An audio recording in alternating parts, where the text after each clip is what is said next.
Hi friends, అందరికీ మీ అందరికీ 77వ గణతంత్ర దినోత్సవ శుభాకాంక్షలు. ఈ సందర్భంగా మనము మన జెండా కలర్ చపాతీ చేసుకున్నాము. ముందుగా క్యారెట్ చిన్నగా కట్ చేసి మిక్సీలో ఆడిచ్చేసి పక్కన పెట్టేసినాను.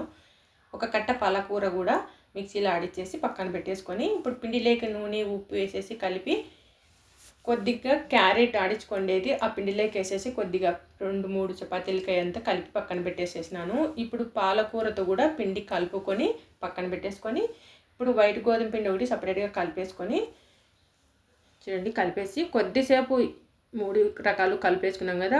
కొద్దిసేపు నానిన తర్వాత మనం చిన్న చిన్న ఉండలుగా చేసి చపాతీలాగా ఒత్తేసుకున్నాము. చూడండి, మన జెండా colour white, green, orange colour చపాతీలు అయితే మన జెండా కలర్ కదా. ఈ చపాతీలన్నీ రెడీ అయిపోయినాయి. ఇందులో కాంబినేషన్ కూడా వైట్, గ్రీన్, ఆరెంజ్ కలర్, పచ్చడి, పెరుగు, పప్పు అనమాట. చూడండి, మా వీడియో ఎలా అనిపించిందో కామెంట్ పెట్టండి, లైక్ చేయండి. వందే మాతరం, జై Hind, thank you for watching.